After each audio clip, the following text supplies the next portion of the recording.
почитувани представници на медиумите, измина првиот месец од проектот Работно лето, под мотото Крени глас за еднината. Ги посетивме Струмица, Велес, Штип и Куманово, каде ги промовиравме нашите кандидати за градоначалници, но ги посетивме и огромен број на околни општини, како Новосело, Босилово, Василево, Струмичко, Градско и Росоман во Велешко и Тиквешијата, Карбинци во Штипско, Нагоричане во Кумановско и многу други.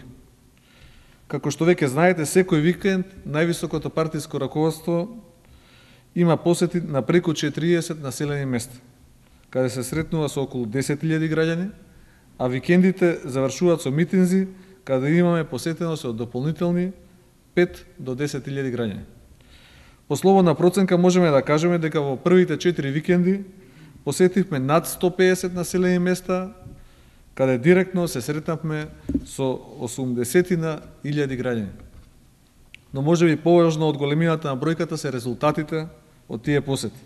Иако на секоја од средбите првата забелешка на граѓаните е дека се под притисок, од страв, од закани, тие се погласно го искажуваат своето мислење, своето незадоволство, се повеќе се охрабруваат, се повеќе се одлучуваат да го кренат својот глас. Добивме многу решенија, предлози и сугестии.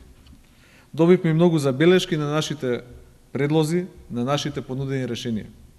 Добивме вистинска слика за расположението на граѓаните, за нивната желба за подобар живот, подобар стандард и најважно, нивната желба за подобра иднина, за перспективност, нивната потреба Македонија да биде подобро место за живење.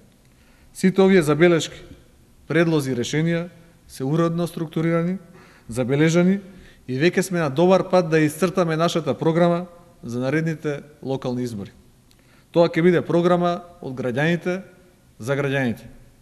Но тука не запираме. Ова е само првото полувреме. Продолжуваме и понатаму.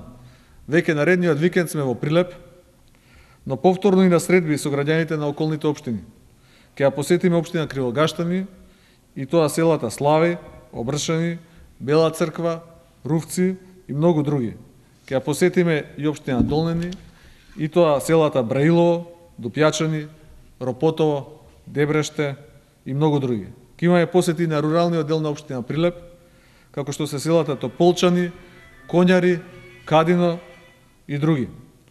Работното лето не запира тука. По Прилеп и Прилепско, наредниот викенд се селиме во Крила Паланка и Паланечко. Ќе окренеме гласот од село во село, од град во град.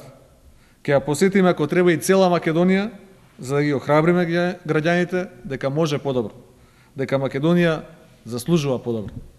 Активностите ќе ги кронисаме со голем народен собир на 2 септември во Скопје, каде очекуваме цела Македонија да го крене својот глас. Ви благодарам и доколку имате прашања, повелете.